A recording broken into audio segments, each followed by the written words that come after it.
10वीं क्लास के प्यारे विद्यार्थियों, जुलाई महीने विच बाई मंथली टैसट जो कि 12/7/21 ਨੂੰ ਤੁਹਾਡਾ 10ਵੀਂ ਕਲਾਸ ਦਾ ਮੈਥ ਵਿਸ਼ੇ ਦਾ ਹੋਇਆ ਹੈ, ਉਸ ਟੈਸਟ ਨੂੰ ਸਮਝਾ ਕੇ ਉਸ ਦਾ ਸੋਲਿਊਸ਼ਨ ਦੀ ਵੀਡੀਓ ਬਣਾ ਕੇ ਤੁਹਾਨੂੰ ਭੇਜੀ ਜਾ ਰਹੀ ਹੈ ਤਾਂ ਜੋ ਤੁਹਾਨੂੰ ਤੁਹਾਡੇ ਨੰਬਰ ਪਤਾ ਲੱਗ ਸਕਣ ਕਿ ਤੁਸੀਂ ਕਿੰਨੇ ਨੰਬਰ ਦਾ ਸਹੀ ਕੀਤਾ ਹੈ ਪੇਪਰ, ਤੇ ਜਿਹੜੇ ਕੁਐਸਚਨ ਤੁਹਾਡੇ ਵੱਲੋਂ ਗਲਤ ਹੋ ਗਏ ਨੇ ਉਹਨਾਂ ਵਿੱਚ ਕੀ ਗਲਤੀ ਹੋ ਗਈ ਹੈ ਤੇ ਉਹਨਾਂ ਨੂੰ ਕਿਵੇਂ ਸਹੀ ਕੀਤਾ ਜਾਣਾ ਹੈ ਤਾਂ ਜੋ ਅੱਗੇ ਆਉਣ ਵਾਲੇ एग्जाम्स ਦੇ ਵਿੱਚ ਤੁਹਾਡੇ ਤੋਂ ਦੁਬਾਰਾ ਉਹੀ ਗਲਤੀ ਨਾ ਹੋ ਸਕੇ। ਇਸ ਕਰਕੇ ਧਿਆਨ ਨਾਲ ਇਸ ਵੀਡੀਓ ਨੂੰ ਪੂਰਾ ਦੇਖਿਓ। ਜੇਕਰ ਕਿਸੇ ਬੱਚੇ ਨੇ ਮੇਰੇ ਚੈਨਲ ਨੂੰ ਹਜੇ ਤੱਕ ਸਬਸਕ੍ਰਾਈਬ ਨਹੀਂ ਕੀਤਾ ਹੈ ਤਾਂ ਜ਼ਰੂਰ ਕਰ ਦਿਓ ਤਾਂ ਜੋ ਮੇਰੀ ਆਉਣ ਵਾਲੀ ਵੀਡੀਓਜ਼ ਤੁਹਾਨੂੰ ਤੁਹਾਡੇ ਫੋਨ ਤੇ ਸ਼ੋ ਹੋ ਸਕਣ। ਹੁਣ ਫਸਟ ਕੁਐਸਚਨ ਅਸੀਂ ਕਰਨ ਜਾ ਰਹੇ ਹਾਂ, ਧਿਆਨ ਨਾਲ ਦੇਖਣਾ ਹੈ। फर्स्ट क्वेश्चन कहना है Euclid division lemma states that for any positive integers a and b there exist unique positive integer q and r such that a is equals to bq plus r where r must satisfy which of the following condition।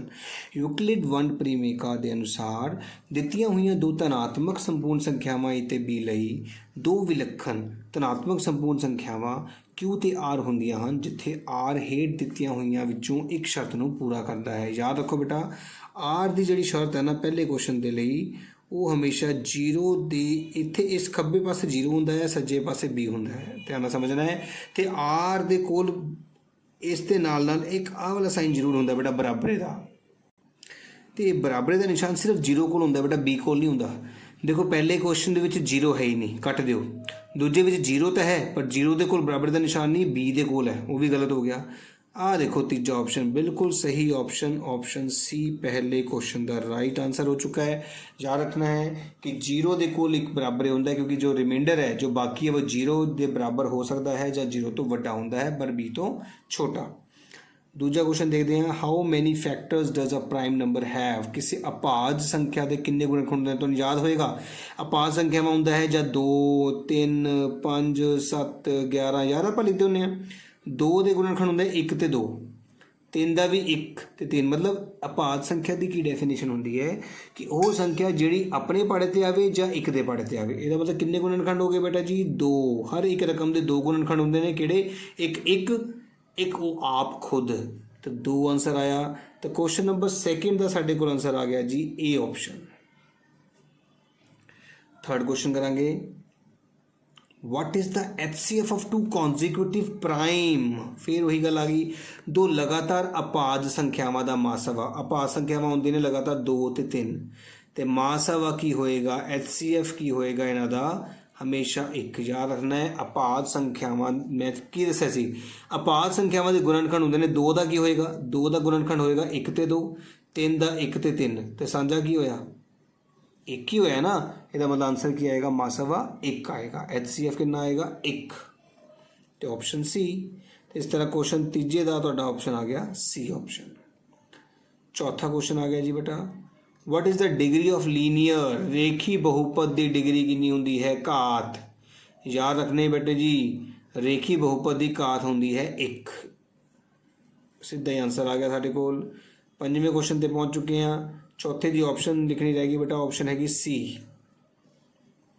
4 question साढ़े complete हो चुके हैं। हुण पंजवां question करांगे, ध्यान देखियो। जेकर px ax की 2 जमा bx जमा c एक दो घाती बहुपद होवे तो c बटा a की हुंदा है शिफरां दा, c बटा a। याद होएगा तुहानूं दस्सिया सीगा। पंजवें क्वेश्चन लई ध्यान देखियो, ax की 2 जमा bx जमा c दे विच s हुंदा है -b बटा a ते p हुंदा है c बटा a। फॉर्मूले याद कीते हुए ना, इस नूं कहने शिफरां दा जोड़फल, पी नूं बोलते हैं शिफरां दा गुणनफल। तो c बटा a होएगा शिफरां दा गुणनफल। आ देखो शिफरां दा जोड़, शिफरां दी गुणा, शिफरां दी गुणा। ऑप्शन आ गया तुहाडे कोल सी ऑप्शन पंजवें क्वेश्चन का। हुण आपां 6वां क्वेश्चन करांगे बेटा जी, ध्यान नाल देखना है। दिते चित्र विच y बराबर px के आलेख लई शिफरां की गिनती। Find the number of zeros. Graph देख के जीरोज बताने ने। देखो बेटा आ जो ग्राफ है ये तुहाडे एक्स वैल्यू कितनी बार टच कर रहा है। देखो इत्थों जा रहा है, एको बार ए पॉइंट पर टच करके वापस चला गया, तो एको बिंदु टच कर रहा है ना, इसका मतलब शिफरां की गिनती होएगी 1। ठीक है, नंबर ऑफ जीरोज कितने होंगे एक मन्ने जाएंगे, साडा ऑप्शन की आएगा, एक ऑप्शन आएगा बी ऑप्शन साडा आंसर आ गया 6वें क्वेश्चन का। उम्मीद है समझ आएगा कि ग्राफ जिहड़ा है बेटा, इस गल का ध्यान रखना है, ग्राफ जदों जिन्नी बार एक्स स्क्वायर नूं टच करता है उन्ने शिफर होंदे ने। मतलब कहण दा इह है कि जेकर तुहाडे क्वेश्चन दे विच ग्राफ दे विच इस तरह आंदा तो 1 2 3 0 होंदे, ठीक है ना। लेकिन तुहाडे कोल जिहड़ा ग्राफ आया है बेटा जी, वो आया है सिर्फ इस तरह एक बार टच कर रहा है, तो इक्को ही बिंदु है जिथे तुहाडा ग्राफ एक्स स्क्वायर नूं टच कर रहा है, इस करके नंबर ऑफ जीरोज कितने होंगे, 1 होंगे। 6वां क्वेश्चन कंप्लीट हो गया। हुण 7वें क्वेश्चन की वारी है, ध्यान देखना है के दे किहड़े मुल लई रेखी समीकरण किहड़े-किहड़े दिते ने, आपां लिख लैंदे पहला क्वेश्चन 7वें लई। के एक्स माइनस वाई बराबर 2, 6x माइनस 2y बराबर 3। द विलखण हल कह रहा है बेटा, यूनीक सोल्यूशन का फार्मूला की होंदा है, पहले 2 लिख लो के बटा 6, ना बराबरे का निशान, फिर नैक्सट 2 लिख लो, कुछ नहीं आता 1 मंनदे ना, तो -1 तो -2 आई गल समझ। पहले फर्स्ट वाले नंबर तो सैकेंड वाले नंबर के विचकार ना बराबरे का निशान आता है। तो हुण तुसीं देखो माइनस माइनस कट्टे गए, 6 ऊपर चला गया, तो के ना बराबरे 6/2 कट के आ गया 3, आंसर आ गया के ना बराबरे 3। ऑप्शन देख लेने अपना, ऑप्शन बी बिल्कुल ढुकवीं आती है, साबित होंदी है 7वें क्वेश्चन की, ऑप्शन बी आंसर आ गया। याद आ गया कि यूनीक सोल्यूशन वाले क्वेश्चन के विच, विलखण हल वाले क्वेश्चन के विच बेटा फार्मूला होंदा है A1/A2 ना बराबरे B1/B2। इस करके असी A1/A2 लिखा है, ना बराबरे B1/B2 लिख के उतों के दी मुल पता की है।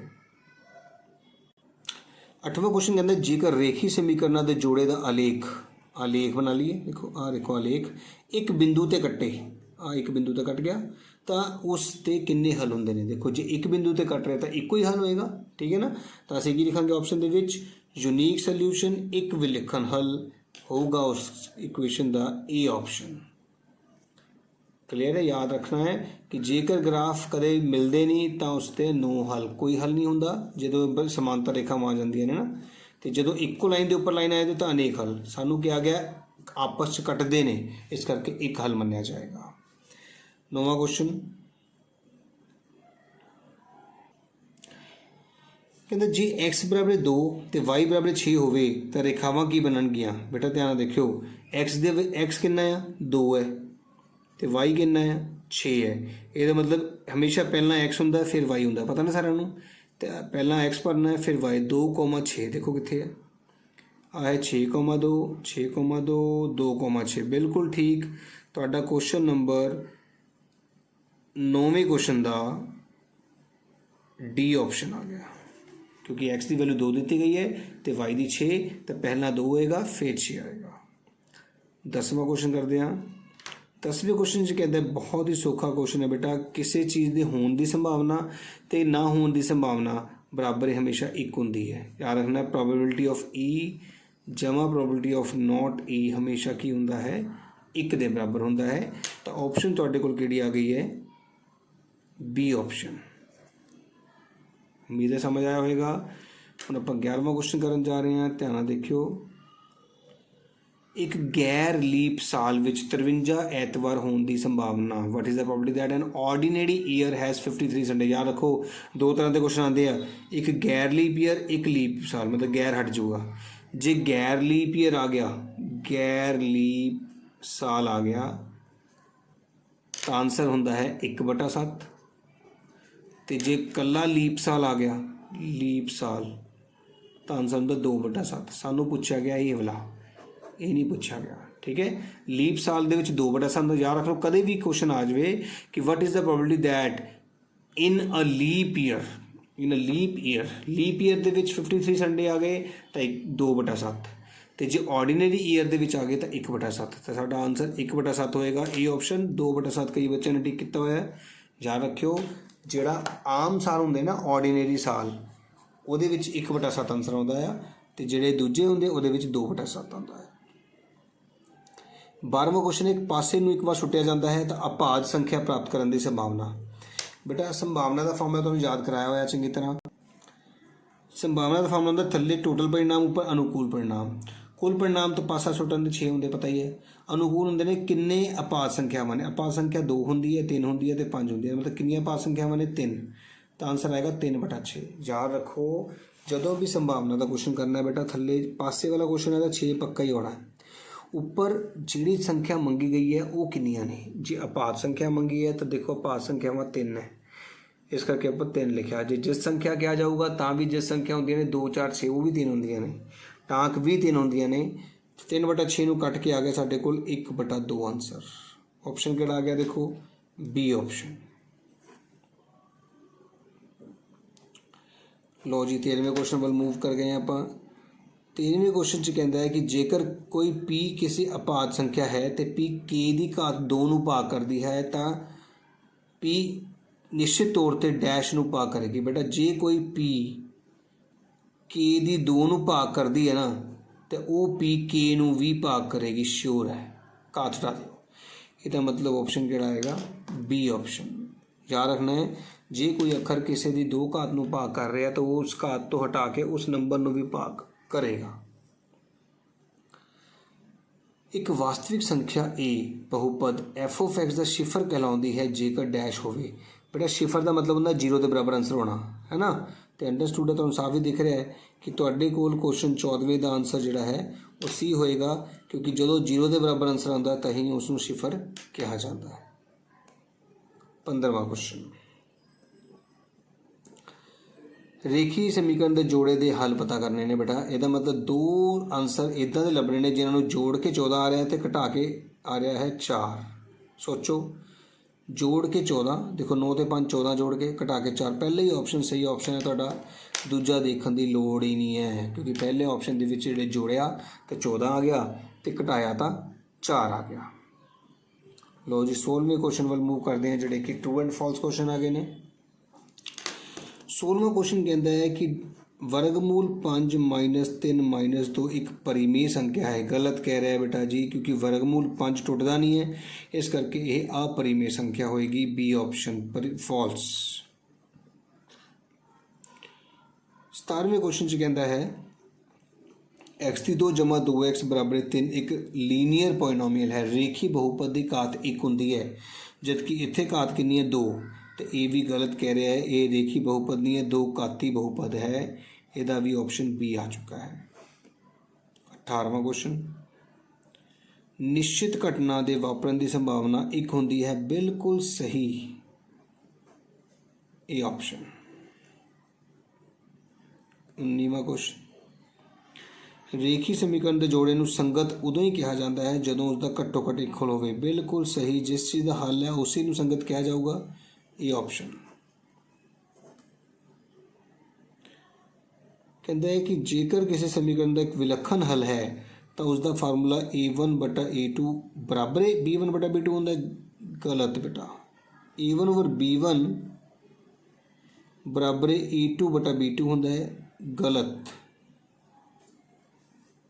याद रखो ना बराबर होंगे ना विच, ना बराबर होंगे बराबर नहीं होंगे, इस करके 20वां क्वेश्चन भी तुहाडे कोल की आ गया है, गलत आ गया है बी ऑप्शन के नाल। उम्मीद है तुहानूं सारे एक एक नंबर वाले जिहड़े सवाल ने समझ आए होणगे। तो हुण आपां 2-2 नंबर वाले सवाल वाल चलांगे, ध्यान नाल देखना सारिआं ने।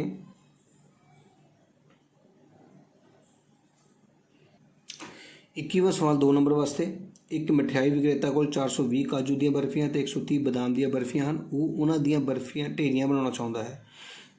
हर एक ढेरी विच बर्फियां की गिनती बराबर रहे तो यही ढेरियां बर्फी की परात विच घट्टो घट्ट स्थान घेरन। इस काम लई हर एक ढेरी विच कितनियां बर्फियां रखिया जा सकदियां। बेटा जदों भी समान गिनती आ जाए, बराबर गिनती आ जाए तो असीं करदे हां मासवा। इस सवाल दे विच असीं मासवा कड्डांगे किहदा 420 ते 130 दा। तुहानूं मासवा कढ़ना बहुत ही सौखे ढंग नाल सिखाया गया है। 130 नूं विचकार, 420 नूं बाहर, तो 13 का पहाड़ा सानूं 13 × 39 390 आ गया, बकाया बच गया 30, तो भाग दोबारा स्टार्ट कर दें आपां। 130 विचकार, 30 नूं 4 नाल गुणा किया 120 आ गया, बकाया बच गया 10, फिर दोबारा भाग शुरू कर दें। तो हुण आह वाला 30 विचकार, 10 × 30, इसका मतलब साढ़े कोल मासावा कितना आ गया जी 10 के बराबर आ गया। इसका मतलब बर्फियां की गिनती भी कितनी होएगी 10 होएगी। तो अपना क्वेश्चन नंबर 21 का ऑप्शन आ गया सी। बहुत ही सौखा है, समझ लग गया होगा कि असीं सिर्फ मासावा पता किया तो मासावा जिहड़ा आ गया वो साडे कोल बर्फियां की गिनती मनी जाएगी।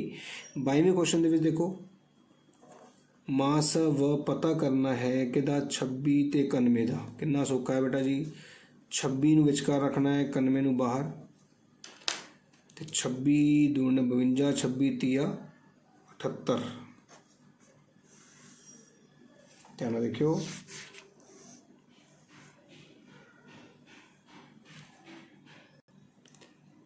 बकाया आ गया 3, 807 गया 1 13, तो फिर दोबारा भाग शुरू हो गई बेटा। देखो तो 26 विचकार आ गया, 13 कम 13, 13 दूनी 26, तो साडा अखीरला रकम है 13, तो मासावा कितना आ गया 13 आ गया। साडा पहला ही ऑप्शन है ए ऑप्शन 22वें क्वेश्चन का।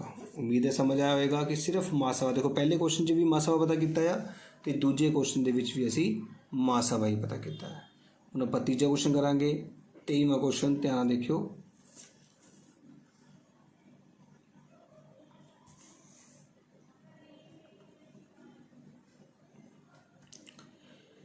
दो घाती समीकरण पता करनी है बेटा जी, जेकर उसके सिफर का जोड़फल मतलब एस दिता गया है -3 तो गुणनफल दिता गया है 2। बहुत ही सौखा है बेटा जी।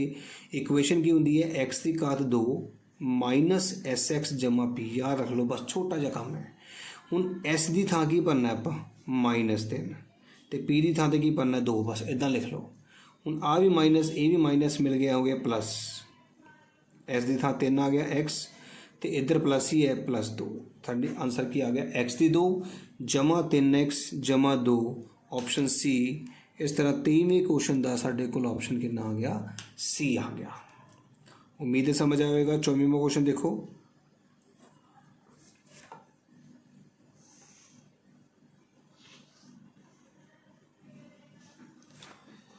कहते हैं कि x की घात 2 -2x -8 दे शिफर पता करो।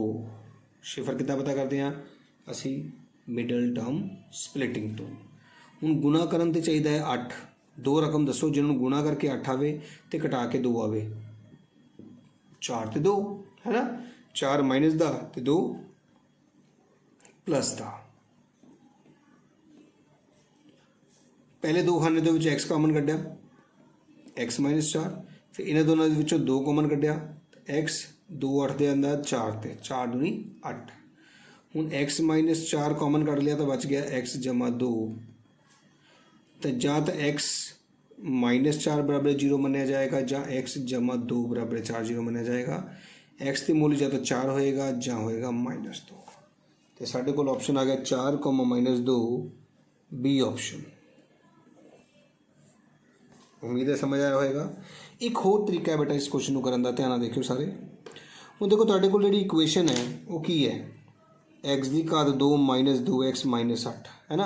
हुण तुहानूं याद है शिफरां दा गुणनफल का फॉर्मूला की हुंदा है, शिफरां दा गुणनफल C/A है ना -8, क्योंकि ए तो 1 है। हुण तुसीं दसो इन्हां दे विचों किहड़ी गुणा -8 आ रही है। 4 दूनी 8 पर माइनस माइनस प्लस हो गए, 4 दूनी 8 एक ही माइनस है तो -8 आया, 4 दूनी 8 प्लस दे 8 आया, तो साफ ही पता लग गया। इन्ना वड्डा करन दी भी लोड़ नहीं होंदी है। मल्टीपल चॉइस क्वेश्चन दे विच तो बेटा बहुत ही सिंपल तरीके नाल आंसर लभे जा सकते हैं। तो आप इसी तरीके नाल देखिया कि साडे कोल शिफरां दा गुणनफल -8 होना चाहिए है। असीं गुणा करके देखिया जिहदा -8 आंसर आ रहा सी उन्होंने टिक कर लिया, तो साडा option B is the right answer. 24वां क्वेश्चन कंप्लीट हो गया। हुण 25वां क्वेश्चन देखते हैं। 25वां क्वेश्चन देखो बेटा, मीना 2000 रुपये कटवाने लई एक बैंक विच गई। उसने खजानची नूं 50 रुपये के नोट तो 100 रुपये के नोट देने लई गया। मीना ने कुल 25 नोट प्राप्त किए। तो सब तो पहली गल ये तो हो गई कि मान लो 50 रुपये के नोट एक्स आ तो 100 रुपये के वाई आ। यदा मतलब की होया कि एक्स ते 50 टोटल नोट, कुल नोट जिहड़े ने वो एक्स जमा वाई किहदे बराबर हो गए 25 के। पहली इक्वेशन तो एक्स जमा वाई बराबर 25 आ गई। चेक करो, पहली इक्वेशन है एक्स जमा वाई बराबर 25, एक्स जमा वाई बराबर 25। ये साडा ऑप्शन कट हो गया, ए भी कट हो गया, ए भी कट हो गया। इसका मतलब पहले दो ऑप्शनों के विचों कोई ना कोई ऑप्शन होएगा, बाकी लास्ट वाले दो ऑप्शन का आंसर हो ही नहीं सकते। उस तो बाद की कह रहे हैं, 50 रुपए के नोट तो 100 रुपए के नोट मिल के 2000 बननगे ना, तो प्लस होगा माइनस थोड़ा हो सकता है। ये मतलब ऑप्शन की आएगा तुहाडे कोल, ये ऑप्शन आएगा तुहाडे कोल 26वें क्वेश्चन का। उम्मीद है समझ आया होगा तुहानू 25वें क्वेश्चन का, सॉरी, कि 50 वाले नोटा गिनांगे फिर 100 वाले नोटा गिन के जोड़ांगे ताइयों 2000 बनेगा ना, घटा के थोड़ा 2000 बनेगा। जो कैशियर हो तुम 50 वाले नोट भी दे रहा, 100 वाले भी दे रहा, तो तुम जोड़ के देखोगे 2000 बनूगा, घटा के थोड़ा देखोगे। इस तरह साडी समीकरण पहला आंसर आ चुका है। उम्मीद है तुहानू समझ आएगा 25वें क्वेश्चन का आंसर। हुण आपां 26वां क्वेश्चन करना है। लो जी 26वें क्वेश्चन सानू क्या जा रहा है, 3x + 4y = 10, 2x - 2y = 2 हल करो। तो बेटा बहुत ही सौखा है, देखो एक तरीका तो हल करके देखना, दूजा तरीका देखो तुहानू आंसर दितेगा ही नहीं ना, उस आंसर तो ही आप आंसर कढ़ सकते हैं। किवें देखो ध्यान नाल, x2 ते y1, x2 ते y1 ये च भर के देखिए, x नू 2 भरना है तो y नू 1 भरना है। 4 - 2 आ गया 2 = 2, तो ये तो ओके हो गया। हुण यही x2 ते y1 इत्थे भी भरो, जे एक विच ओके हो गया तो दूजे विच भी कराना पैना है। 6 + 4 = 10, ये भी ओके हो गया। ਇਹਦਾ मतलब ये साडा आंसर सही मन्निया जाएगा, ए ऑप्शन। तो जेकर इस बराबर नहीं होता तो आप दूजा पुट करते, नहीं आता तो आप तीजा पुट करते, इस तरह भी आंसर कढ़िया जा सकता है। ਜਾਂ फिर साडा अपना मैथड जो आप गुणांक बराबर करके लाते हैं वो वाला मैथड भी लगाया जा सकता है। पर मेरे अकॉर्डिंगली ये मैथड ज़्यादा वधिया है, टाइम भी कट लैंदा तो गलती होने के चांस भी घट जाते हैं। 27वां क्वेश्चन देखो, दो संख्यावां का अंतर 26 है। ध्यान देखो बेटा, MCQs तो बहुत ही सौखे ढंग नाल किए जाते हैं। दो संख्यावां का अंतर तुहाडे कोल 27वां क्वेश्चन आ चुका है। दो संख्यावां का अंतर 26 है, एक संख्या दूजी का 3 गुणा है। पहला आप आंसर देख लीजिए, 13 ते 39 है, 15 ते 45 है, 18 ते 54 है, ते 9 है। दो संख्यावां दे विचकार अंतर 26 होना चाहिए बेटा। इनू घटा के देखा तो अंतर 26 आ रहा है, इनू घटा के देखा तो अंतर 30 आ रहा है, इनू घटा के देखा तो अंतर आ रहा जी 36। तो आंसर ही आ गया, सोचने की लोड़ सी। उन्हें यही कहना, दो संख्यावां दे विचकारला अंतर 26 होवे ते एक संख्या दूजी का 3 गुणा, 13 × 3 = 39, तो 27वें का साडा आंसर आ गया 13 × 39 मतलब ए ऑप्शन। कोई भी बड़ी कैलकुलेशन करनी नहीं पै रही, आप आंसर्स तो ही क्वेश्चन पता करी जा रहे हैं, तो सब तो सौखा तरीका यही है। 28वां क्वेश्चन देखो, अ box contain 3 blue and 2 white and 4 red. देखो जी, ब्लू हैगियां 3, वाइट हैगियां 2, तो रेड कितनियां हैगियां 4। टोटल होगी 4 ते 2 6 ते 3 9। समझ लगी। नीलियां गेंदा हैगियां जी 3, चिट्टे हैगियां जी 2, ते लाल बंटे हैगे जी अपने कोल 4। टोटल हो गए 9 बंटे। तो संभावना का फार्मूला सानू पता है, जो भी संभावना का क्वेश्चन आया थले 9 लिखना है, पक्का है। हुण किहड़ा बंटा मंगदा पिया, चिट्टा। चिट्टे बंटे ने 2 पर आएगा, 2/9 साडा आंसर आ गया इस क्वेश्चन का। तो 28वें क्वेश्चन का असीं आंसर पता कर लिया जी, बी ऑप्शन। उम्मीद है समझ आया होगा तुहानू। 29वें क्वेश्चन पर चलते हैं। 52 पत्ते की फैक्टी गई, तो यह मतलब 29वें क्वेश्चन के थले 52 लिखना, ये पक्का हो गया। ठीक है जी। फैटी की ताश की गुटी विच एक पत्ता बाहर कढ़िया जाता है, तस्वीर वाला पत्ता। बड़ा याद रखो, तस्वीर वाले पत्ते कितने होंगे ने, 4 पत्ते होंगे ने तस्वीर वाले, 4 चौके 16। टोटल पत्ते कितने हो गए 16। जिसनों असीं कटिंग करिए तो असीं कटिंग करके सानू की मिलता है, ध्यान नाल देखना।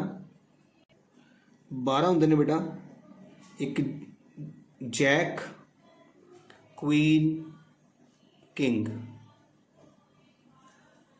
ठीक है, गुलाम,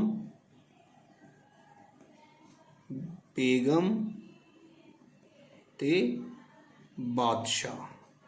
ये हर एक पत्ते विच हुंदे ने, मतलब पान दे पत्ते च भी हुंदे ने, इट दे विच भी हुंदे ने, चिड़ी दे विच भी हुंदे ने, ते हुक्म दे विच भी हुंदे ने। इस करके 3 पत्ते ये कोल, 3 ये कोल, 3 ये कोल, 3 ये कोल, 3 3 6 3 9 3 12। तो ऊपर की लिख लिया 12। हूँ जिसनों कटिंग करिए 4 दे बढ़ते 4 ती 12, तो 13 चौक 52, 3/13 साडा आंसर आ गया, जो कि है बी ऑप्शन है। अगे समझ। चित्र पत्ते कितने होंगे ने, 12 पत्ते होंगे ने। हुण आपां करांगे नैक्सट क्वेश्चन। ਲਾਸਟ 30ਵਾਂ ਕੁਐਸਚਨ ਸਾਡੇ ਕੋਲ ਆ ਚੁੱਕਾ ਹੈ। ਇੱਕ ਹਰੇ ਪਾਸੇ ਤੇ ਇੱਕ ਲਾਲ ਪਾਸੇ ਨੂੰ ਇਕੱਠਾ ਸੁੱਟਿਆ ਜਾਂਦਾ ਹੈ, ਇਸ ਦੀ ਕੀ ਸੰਭਾਵਨਾ ਹੈ ਕਿ ਦੋਨੇ ਪਾਸਿਆਂ ਤੋਂ ਪ੍ਰਾਪਤ ਸੰਖਿਆਵਾਂ ਦਾ ਜੋੜ 8 ਹੋਵੇਗਾ। ਧਿਆਨ ਨਾਲ ਸਮਝਣਾ ਹੈ ਕੁਐਸਚਨ। ਦੋ ਪਾਸੇ ਸੁੱਟੇ ਗਏ ਨੇ, ਇੱਕ ਹਰਾ ਤੇ ਇੱਕ ਲਾਲ। ਦੇਖੋ ਬੇਟਾ, ਦੋ ਪਾਸੇ ਸੁੱਟੇ ਗਏ ਸੀ, ਇੱਕ ਹਰਾ ਤੇ ਇੱਕ ਲਾਲ। ਹਰੇ ਪਾਸੇ ਤੇ ਲਾਲ ਪਾਸੇ ਲਈ ਅਸੀਂ 36 ਚਾਂਸ ਬਣਾਉਣੇ ਨੇ। ਬਹੁਤ ਹੀ ਸੌਖੇ ਬਣਾਉਣੇ ਆ। ਕਿੱਦਾਂ ਬਣਾਏ ਦੇਖੋ, 1 2 3 4 5 6 ਦੀ ਗਿਣਤੀ ਨੇ 1 2 3 4 5 6 ਵਾਰੀ ਲਿਖ ਲਈ ਬੇਟਾ। ਦੇਖੋ ਫਿਰ ਕੌਮਾ ਪਾ ਕੇ ਪਹਿਲਾਂ ਇੱਕ ਇੱਕ ਲਿਖ ਲਿਆ, ਇੱਧਰ 2, ਇੱਧਰ 3 3 3 3 4 4 5 5 6 6 36 ਚਾਂਸ ਬਣ ਗਏ। ਹੁਣ ਕਹਿੰਦਾ ਹੈ ਕਿ ਟੋਟਲ ਚਾਂਸ ਹੋ ਗਏ 36, ਇਹ ਤਾਂ ਥੱਲੇ ਪੱਕਾ 36 ਆ ਗਿਆ। ਹੁਣ ਕਿਹਨਾਂ ਦਾ ਜੋੜ 8 ਹੈ ਬੇਟਾ ਜੀ। 8 ਜੋੜ ਕਿਹਦਾ ਹੈ ਦੇਖੋ, 6 ਤੇ 2 8, 5 ਤੇ 3 8, 4 4 8, 5 3 8, 6 2 8। ਇਹ ਸਾਡੇ ਕੋਲ ਆ ਗਏ ਜੀ 8 8 ਵਾਲੇ। 1 2 3 4 5 ਤਾਂ ਆਂਸਰ ਕਿੰਨਾ ਆ ਗਿਆ 5/36। ਬੀ ਆਪਸ਼ਨ ਆ ਗਿਆ ਸਾਡੇ ਕੋਲ 3ਵੇਂ ਕੁਐਸਚਨ ਦਾ ਬੀ ਆਂਸਰ। ਇਸ ਤਰ੍ਹਾਂ ਸਾਡਾ ਪੂਰਾ ਪੇਪਰ ਕੰਪਲੀਟ ਹੋ ਚੁੱਕਾ ਹੈ, ਜਿਹੜਾ ਕਿ ਤੁਹਾਨੂੰ ਪੇਪਰ ਦੇ ਵਿੱਚ ਆਇਆ। ਉਮੀਦ ਹੈ ਤੁਹਾਨੂੰ ਸਾਰਾ ਪੇਪਰ ਸਮਝ ਆਇਆ ਹੋਵੇਗਾ ਅਤੇ ਆਪਣੀ ਗਲਤੀਆਂ ਬਾਰੇ ਵੀ ਪਤਾ ਲੱਗ ਗਿਆ ਹੋਵੇਗਾ। ਜੇਕਰ ਇਸ ਤੋਂ ਇਲਾਵਾ ਵੀ ਕੋਈ ਕੁਆਰੀ ਹੈਗਾ, ਕੋਈ ਕੁਐਸਚਨ ਤੁਹਾਨੂੰ ਪੁੱਛਣਾ ਹੈ ਜਾਂ ਕਿਸੇ ਤਰ੍ਹਾਂ ਦੀ ਤੁਹਾਨੂੰ ਆਪਣੇ ਸਿਲੇਬਸ ਦੇ ਰਿਗਾਰਡਿੰਗ ਕੋਈ ਵੀਡੀਓ ਚਾਹੀਦੀ ਨਹੀਂ ਜਾਂ ਕੋਈ PDF ਦੀ ਡਿਮਾਂਡ ਕਰਨੀ ਹੈ ਤਾਂ ਉਸ 81 40 99 66 35 ਦੇ ਵਿੱਚ ਤੁਸੀਂ ਮੈਸੇਜ ਕਰਕੇ ਆਪਣੇ ਲਈ ਆਪ 6ਵੀਂ ਤੋਂ ਲੈ ਕੇ 10ਵੀਂ ਤੱਕ ਦੇ ਮੈਥ ਦੇ ਵਿਸ਼ੇ ਲਈ ਕੋਈ ਵੀ ਵੀਡੀਓ ਪ੍ਰਾਪਤ ਕਰ ਸਕਦੇ ਹੋ। ਯਾਦ ਰੱਖਣਾ ਹੈ 8146996635।